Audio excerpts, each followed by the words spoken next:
Fala galera, tudo bem? Rui aqui. Vamos continuar o nosso estudo de lógica? Hoje nós vamos falar um pouquinho dos predicáveis. Os predicáveis são as várias relações que os termos universais podem ter com o sujeito do qual eles são predicados, né? A gente viu então os juízos, né? As proposições, e a gente saía predicando um monte de coisa, ou não predicando, né? De um sujeito. Então, ah, Sócrates é homem, Sócrates está vindo em nossa direção, alguns cavalos são pretos, algumas vacas não são brancas, né? A gente saía dizendo um monte de coisa. E agora a gente vai tentar entender não o que está sendo dito, isso a gente vai ver depois nas categorias, mas as relações que podem existir entre os termos do sujeito e do predicado. Que tipo de coisa o sujeito pode dizer, ou o predicado pode dizer do sujeito. Essa é uma visão que veio dos escolásticos, né? E ela é devida sobretudo a Porfírio, embora ela tenha originado em Aristóteles, né? Porfírio escreve o Isagoge, que é um comentário a Aristóteles, né? E ele explica essa questão dos predicáveis, embora ele faz isso de uma maneira um pouquinho diferente. Até a gente vai comentar os dois casos. Então, para os dois, né, tanto Porfírio quanto Aristóteles, o sujeito principal da predicação é o indivíduo. Então, a gente diz que o homem é mortal, né? Quer dizer, bom, eu estou dentro de vários indivíduos, né? Então, como você disse que o sujeito principal ou primeiro é o indivíduo? Porque nós usamos o termo genérico, mas que esse termo genérico tem existência nos indivíduos, né? A gente viu que quando a gente tem essas proposições gerais, né, você está abrindo mão da existência, né? Ela não implica em existência. Mas quando a gente está falando de coisas que existem, a gente está olhando para indivíduos, né? Não significa que os universais não existam, ok? Mas eles só têm existência no indivíduo, ou na nossa mente, né? Não vamos cair em nominalismo, né? Mas o que existe são indivíduos e os universais neles. Então, o indivíduo é chamado de substância primária e a natureza da classe de substância secundária. Então, a gente diz que, por exemplo, Sócrates é uma substância primária e homem é uma substância secundária. Então, o primeiro predicável é a espécie. A gente vai ver que são cinco. A espécie, quando a gente pega uma substância individual, como Sócrates, né, há um predicado que expressa a natureza da sua classe, né, que no caso de Sócrates é homem. E ele contém as notas necessárias, assim, bom, as notas necessárias para tornar esse ente o tipo de coisa que é. Se a gente perguntar assim, tá, que tipo de coisa é Sócrates, né? Sócrates é homem. Então isso seria a espécie de Sócrates. Nós definimos espécie como a soma dos atributos essenciais de um ente. É que a questão assim, bom, isso estaria assim, já na intenção do termo homem, né? Porque se você só disser a palavra homem, né? Você fala, bom, você tem que conhecer esse termo, né? Para entender que tá, esse termo é uma soma de atributos essenciais desses indivíduos, que nós chamamos de homem, né? Homens. Então, ou quando o predicado expressa a soma total dos atributos do sujeito, dizemos que ele representa a espécie desse. Né? Então, ou quando a soma dos atributos essenciais, ou a soma de total dos atributos do sujeito. Então, seria basicamente a mesma coisa. Então, nós não devemos, contudo, crer que as notas determinadas pela espécie nos dão alguma visão especial quanto à constituição interna da natureza dessas classes.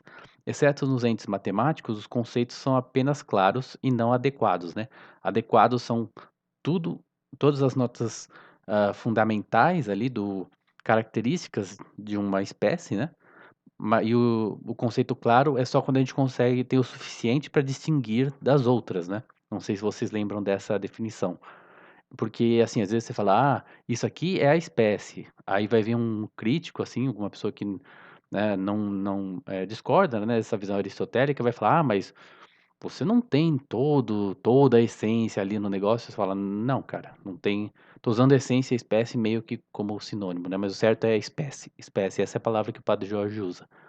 Você não tem todas as notas fundamentais ali. Você só tem um conceito claro, né? Tanto que você precisa estudar, né, para ir melhorando, e estudar no sentido de ir, estudando o objeto, né, fazer uma estudar cientificamente, né, desenvolver a ciência desse objeto para você ir aprendendo melhor a quais são os meu Deus, as notas fundamentais dele, né. Então isso não significa que você tem toda a essência dele ali, então essa crítica ela é meio infundada, né. Então, entre as notas constitutivas de uma espécie, tem aquelas que são comuns a outras espécies, como por exemplo, a gente viu que a espécie de Sócrates é homem, mas homem tem algumas características em comum com várias outras espécies, né, que é ser animal. Então esse seria o gênero ou genus, né, talvez se pronunciasse genus, né, não sei, mas eu falo genus, né, então que seria gênero mesmo. Também a gente não deve entender que a essência tem, atributos mutuamente separáveis. Como, por exemplo, o isósceles, que não pode existir fora do triângulo, nem o triângulo pode existir sem ser isósceles, equilátero ou escaleno. Então, quer dizer, porque quando a gente fala assim: "Ah, tem aqui o gênus e tem aqui a espécie", né, a gente dá a impressão que são coisas separadas, né, ou que, por exemplo, eu poderia pegar o Sócrates, né, e falar: "Ah, aqui está a parte humana dele", né, passar uma linha aqui está a parte humana. E num outro pedaço falar: "Aqui está a parte animal", não é assim, né. Porque, por exemplo, se você pegar sei lá, o coração de um outro animal, ele já tem o homem também tem coração, esses animais também têm outros animais têm coração também, mas tem diferenças no tipo do coração, né, às vezes, as câmaras, se tem 4, se tem 3, se mistura o sangue ou não, né, então é muito mais, hã, difícil, né, você não é uma linha clara, né, que você consegue pegar uma partezinha e separar o que que é humano do que é animal, por exemplo, né. Também não significa que as características da espécie existem separados, como aqui no caso do triângulo, ele tem que ser ou equilátero ou isósceles, né, escaleno, então seria isso. Então, às vezes, se usa gênus e espécie, em extensão, em que um gênus seria a espécie de um termo mais geral. Basicamente assim, quando a gente olha em intenção, eu tenho um objeto, né, um indivíduo, e aquilo que dá as características fundamentais dele é a espécie. Então, por exemplo, animal nunca é espécie, porque não tem um ser que o tipo de ser que ele é animal. Como assim não tem, né? Bom, você acabou de falar de Sócrates, você acabou de falar, né, de vários animais, mas não é a espécie. Se você nunca falar: "Ah, isso é um animal", você fala assim: "Ah, isso é um cachorro, isso é um cavalo, é um homem, é uma vaca", né, então, o animal nunca é predicado como espécie, só como gênus. Isso quando a gente olha em intenção, que seria o mais correto, você falar assim: "Ah, separar entre espécie e gênus", né. Mas a gente pode dizer assim que, sei lá, a espécie é homem, e aí ele pertence a um gênus que é os hominídeos. Mas os hominídeos poderia ser tipo uma espécie do gênus primata, e o gênus primata poderia ser uma espécie dos mamíferos, por assim dizer, entende? Então, mas isso você acho que o pessoal usa isso, né, mas não fica meio impreciso, né, porque tem essa questão de que a espécie ela é diferente dos outros gênus, né, essa ínfima espécie, como a gente vai ver. Então a gente também diz também gênus próximo, né, para ser o gênero mais próximo da espécie, né, o primeiro que vem logo em seguida da espécie, né. Aí teria os gêneros mais distantes. Então, só para ter noção de que, pode-se usar, assim, uma espécie de um gênero ser uma espécie de um outro gênero maior e assim por diante, mas que o melhor é fazer essa distinção entre espécie, a espécie mesmo, a ínfima espécie que eles chamam, né, que é daquelas características que fazem com que o ser seja o tipo de ser que ele é, e toda vez que a gente vai, generalizando, né, são outros gêneros. Então se a gente tinha a espécie, né, que são as características que fazem com que o indivíduo seja aquele tipo de ser que ele é. Sócrates é homem. Então o homem tem características em comum com outras espécies, né, que formam o gênus animal, e se tem uma parte que é comum, tem uma parte que não é comum. tem uma parte que é diferente. Então, tem o terceiro predicável, que é a diferentia, ou diferença, se você quiser, né? Então, é a parte da essência específica, né? Da essência da espécie, né? Ou seja, do predicável espécie, que difere das outras do mesmo gênero. É a diferença ou diferência. Não devemos acreditar que a diferença e o gênero são duas partes da mesma natureza. Não, não podemos separar. Pera, não devemos acreditar que a diferença e o gênero são duas partes da mesma natureza. Então eu tenho escrito errado. Não podemos separar a parte humana da animal, por exemplo, como eu disse anteriormente. Se o atributo difere uma espécie de outra, é uma diferença. E um gênero de outro é uma diferença específica ou genérica. Então eu pego um gênero, né? Aqui olhando em intenção. Aquilo que difere o homem, a espécie homem, das outras espécies do gênero animal é uma diferença específica. Mas se eu pegar, por exemplo, os vertebrados, eu tenho uma diferença genérica que separa o gênero peixes, né, das aves, né, e tem uma diferença específica dos mamíferos, que separa ele, difere ele dos outros gêneros que compõem o gênero maior, que seria os mamíferos, né? Seria os vertebrados como um todo, né? Tem os vertebrados e cada um dos grupos que compõem, peixes, anfíbios, répteis, aves e mamíferos, tem a sua diferença genérica. E quando eu faço isso para um gênero que tem espécies, né? Seria um gênero próximo, aí você tem diferenças específicas. Então, diferenças específicas ou diferenças genéricas, dependendo se é se é algo que diferencia um gênus de outro ou uma espécie de outra. Aí tem certas características que não fazem parte não fazem com que o indivíduo seja o tipo de indivíduo que ele é, mas meu Deus, são consequências necessárias dessa essência. Então, os atributos que não fazem parte da essência, mas resultam necessariamente dela, são chamados de propriedades, no sentido de próprio, no sentido que pertence exclusivamente a ela, né? O Aristóteles fala que a propriedade ela é coextensiva com o sujeito, né? Então, onde eu tenho o sujeito, eu tenho essa propriedade dele, e sempre que eu tiver essa propriedade dele, eu vou ter ele, né? É o ser e somente ser, né? Então, onde quer que a natureza esteja, a propriedade estará lá e somente lá. Então, o Padre Jorge diz que a fala inteligente, cozinhar a comida são propriedades do homem, porque o homem não é homem por falar inteligentemente, né? E não é o fato de ele cozinhar a própria comida que faz com que ele seja homem, mas pelo fato de ele ser homem, de ele ser racional, né? Então ele consegue ter uma fala inteligente, né? E ele tem a capacidade para a fala inteligente, né? Ele tem a capacidade de cozinhar a comida. Então, isso são propriedades. E aí tem o último predicável, que são os acidentes. Eles são os atributos que não são parte da essência nem resultado direto dessa.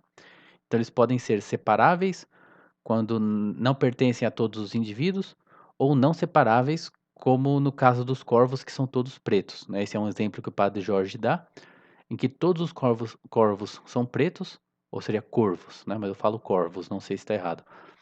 Ah, mas o fato deles, eles não precisam serem pretos para serem corvos, mas todos eles são pretos. Então é um acidente, porque não é a definição de corvo ser preto, né? A definição de corvo não é uma coisa preta. Pelo fato de ele ser corvo não significa que ele seja necessariamente preto, mas todos eles são, né? Então tem aí um acidente, né? Porém, isso seria para a espécie, né? Então, quando alguns indivíduos têm a característica, mas não todos, né? É um acidente separável. Quando todos eles têm o acidente, é um acidente inseparável. Mas eu posso pegar um indivíduo e nesse indivíduo ele vai ter acidentes inseparáveis, que são os que estão sempre com ele, e os separáveis são aqueles que ele só podem ser predicados dele em algum momento. Então, um exemplo que o Padre Jorge dá é Virgílio é mantuano, quer dizer que é alguém que nasceu na Mantua, né? E está escrevendo poesia. Então, você sempre vai poder dizer do Virgílio que ele é mantuano, né? Mas imagine que ele estivesse vivo, né? Ele nem sempre está escrevendo poesia, né? Então, alguns momentos ele não está. Então, o primeiro é um acidente inseparável, o segundo é um separável. Isso para indivíduos e para a espécie, né, se todos os indivíduos têm esse acidente ou não. Então, uma questão que é importante é entender que essa lista de predicáveis, ela é exaustiva, significa completa, né? Ela exaure todas as possibilidades. O argumento que é dado para isso é o seguinte: um atributo deve pertencer ao sujeito por uma necessidade estrita ou não é necessariamente, não tem uma necessidade estrita dele pertencer ao sujeito. Então, no caso que não seja, né, é o acidente, é aquilo que não precisa estar necessariamente no sujeito. Então, nos casos de necessidade estrita, ou eles pertencem à essência do sujeito, ou são consequência dela. Né? Essas consequências são as propriedades, né? Lembra que a gente falou que as propriedades são aquilo que não fazem com que o indivíduo seja o que ele é, mas são uma consequência da essência do indivíduo. Então, essas consequências são as propriedades. Então, os que pertencem agora à essência podem ser ou o todo dessa essência ou alguma parte dela. O todo é a espécie, né, que são a soma dos atributos totais que fazem com que esse ser seja o tipo de ser que é.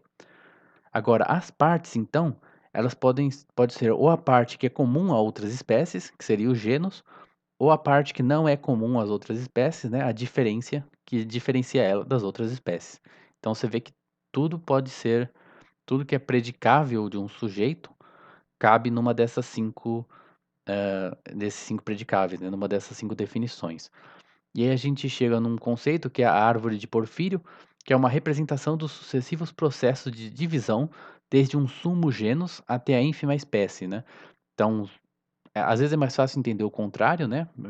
Você começa de seres individuais, né, de indivíduos particulares, e você vai chegando, vai vendo o que ele tem em comum com outros, né? Fazendo esse processo de achar o gênero do gênero do gênero do gênero, até chegar num sumo genus, né? Sumo gênero, que seria um genus máximo, né? Então vai desde a espécie ínfima, que é a espécie propriamente dita, né? Até esse sumo genus.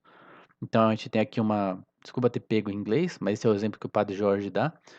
Ele coloca também a definição aqui, mas, por exemplo, substância. Substância é tudo aquilo que tem existência em si mesmo, né? Não é algo que é dito de outra coisa, né? Como, né, acho que eu já falei várias vezes, né? A altura é dito do homem, não é homem que é dito de uma certa altura, né? Então, a substância é aquilo que tem existência própria. Então, as substâncias, elas podem ser corpóreas ou incorpóreas. Aqui ele coloca body, né, porque é o corpo, né? Seria assim, substância corpórea e incorpórea. O que a substância corpórea tem de diferente? Ela tem um corpo, né? Em português não faz tanto sentido, né, porque é a mesma palavra. Mas esse corpo, ele é animado ou inanimado? O corpo animado é de um ser vivo. E se esse ser vivo for sensível, ele é um animal, porque ele vai chegar em homem, né? Então, animal, se ele pode ser irracional ou racional, se ele for racional, ele é um homem, como aqui os indivíduos, Sócrates, Platão, etc. Às vezes tem três. Fica difícil porque ele está juntando aqui, né? Você pode ignorar aqui esses tracinhos do meio. Não sei se vocês estão vendo o meu mouse, desculpa. Mas às vezes não tem nem essa explicaçãozinha aqui, que seria a diferença, e nem tem esse traço aqui, né? Se vocês colocarem a árvore de Porfírio no Google Imagens ou Porphyry Tree, né, vocês vão achar vários exemplos. Então, basicamente, é você representar esse processo de divisão. Às vezes tem 4, 5 coisas em cada linha, né? Então, mas vai uma árvorezinha ali que você vai dividindo os gêneros, né, nos seus constituintes, basicamente. Inteiro, né? Desde o sumo genus, que aqui seria a substância, até a ínfima espécie, que é homem. Então, vamos comparar um pouquinho os predicáveis de Aristóteles com os de Porfírio. O Aristóteles não se baseia na posição do sujeito na ordem do ser, como fez Porfírio, embora ele também tomasse o indivíduo como sujeito último de predicação. A gente vai ver o que isso significa exatamente. Nos tópicos, Aristóteles diz o seguinte: sempre que algo é afirmado do sujeito, deve ser coextensivo com ele ou não, né? Então, coextensivo quer dizer que sempre que o sujeito está presente, essa característica está presente, e quando essa característica está presente, o sujeito também está, né? Tem um garante o outro, né? Não é como no caso de as vacas são pretas, em que tem muitas outras coisas pretas que não são vacas, né? Mas então, caso seja, se ele nos dá a essência, as características fundamentais desse ser, é a definição. Você vê que ele tem um outro predicável ali, a definição, que na verdade é o gênero próximo com a diferença, né? Então, para ele seria a definição, gênero próximo com diferença. Se não for a essência, é a propriedade, né? Porque se você pensa bem, o gênero, o gênero próximo não dá a ele não é coextensivo, né? Justamente aquelas características que a sua espécie tem em comum com outras, então ele não é coextensivo. Na verdade, a diferença a gente vai ver que também ela não é coextensiva com o sujeito, só quando junta os dois, e a propriedade é. Então, diferenciamos entre dois casos. Se ele é coextensivo, pode ser ou a definição, que é o gênero com a diferença, ou a propriedade. Agora, o outro caso, se ele não é coextensivo com o sujeito, ou ele é parte da definição ou não. No primeiro caso, né, se ele é parte da definição, a gente tem o gênero e a diferença, né, separados, né, ou só o gênero ou só a diferença. E no caso contrário, nós temos o acidente. Então ele diz que a diferença não é coextensiva porque ele dá o exemplo, né, o Padre Jorge, de racional, que é a diferença dos homens com os outros animais, né, então é a diferença, mas também pode ser dito dos seres espirituais. Isso é bem legal, né, quer dizer, a racionalidade separa os homens dos outros animais, mas os seres espirituais também são racionais, né, então você parar para meditar, assim, espiritualmente mesmo a respeito disso é algo bem bonito, né. Então a gente chega na questão da controvérsia dos universais, então o Padre Jorge, ele introduz ela assim: "Quando nos deparamos com um objeto, nossa mente consegue abstrair as várias características e formar um conceito que é válido para todos os indivíduos em questão. Mas existe apenas em nós mas não existe apenas em nossa mente, mas também nos indivíduos, né". Então isso seria a visão realista. Existem 3 grupos que a respeito de como eles vão tratar esse problema, né, quer dizer, na minha cabeça eu tenho o conceito de homem, mas eu tenho vários homens diferentes, né, eu nunca vi, tipo, o homem, eu só vi, tal pessoa, ouvi o João, a Maria, né, então como que é? Existe mesmo o homem? Eu posso falar de todos eles que são homens, né, ou mulheres, né. Então a primeira visão seria a visão conceitualista. Hoje em dia se chama assim, na Idade Média, se eu não estou enganado, esses eram os nominalistas, né.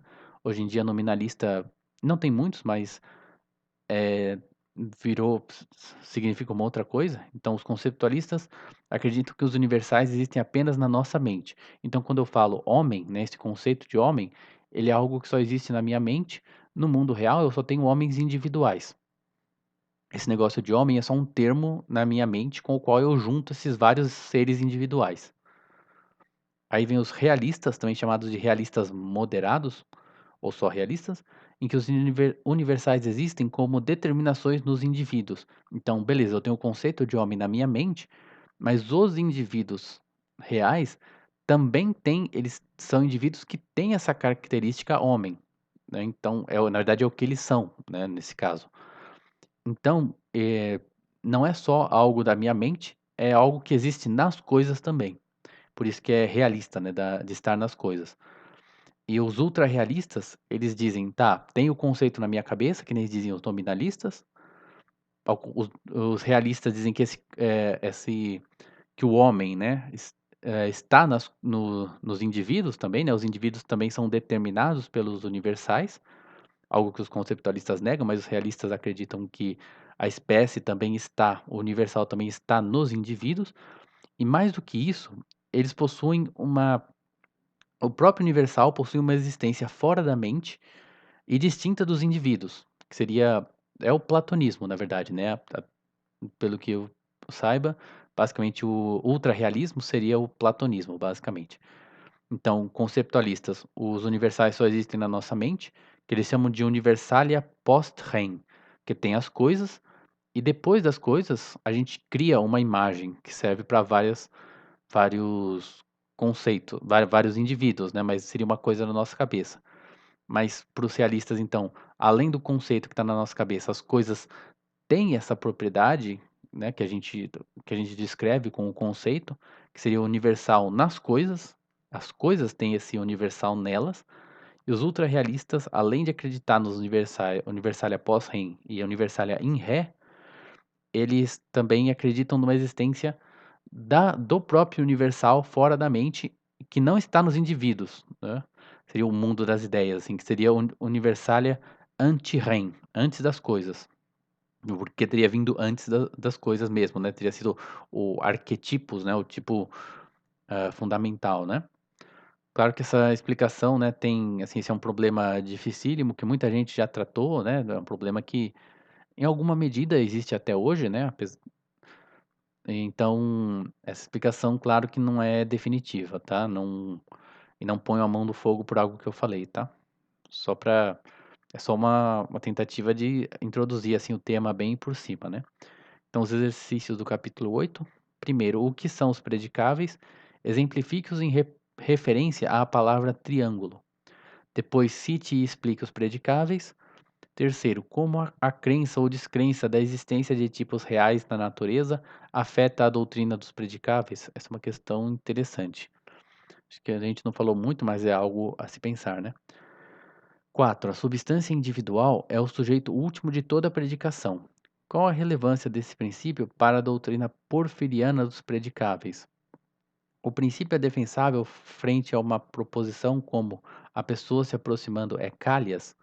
Acho que eu não falei disso, mas posso falar agora. Basicamente, o, o conceito singular, né? Como nesse caso, eu tenho calhas, né? Que é uma pessoa, e o conceito de estar se aproximando nesse momento, né, ou a pessoa que está se aproximando. Então, na verdade, essas proposições singulares para o Porfírio, elas são feitas você pegando um conceito genérico, por exemplo, pessoa, e você corta ele, né, para ser a pessoa se aproximando, entende? Então, a você tem o conceito de pessoa, esse é o conceito primário, e aí você corta ele. Você pode ou generalizar, né, de pessoa, que seria um ser humano, né, para um animal, assim por diante, ou você pode pegar esse conceito de pessoa e cortar ele, né, e reduzir ele para a pessoa se aproximando da gente agora, né?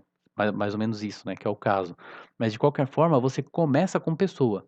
Depois você pode, digamos assim, diminuir ele, reduzindo, ou você pode generalizar, aumentando ele, né? Mas você começa com pessoa. Então, com esse conceito do com esse conceito que seria que tira, você sai do indivíduo, né, e você chega na espécie, basicamente, né? Seria isso.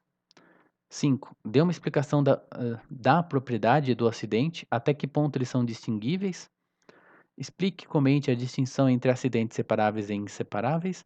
7. A divisão porfiriana de 5 predicáveis pode ser demonstrada como exaustiva, fizemos isso. O que você entende por realismo moderado? Distinga-o do realismo platônico e do conceptualismo. Explique a natureza da controvérsia entre nominalismo e realismo. Explique que questões de lógica essa controvérsia impacta e como. E, por fim, explica e discuta a distinção entre universalia anti-REM e pós-REM. Beleza, galera? Espero que vocês tenham gostado. Por favor, aí, curte, compartilha.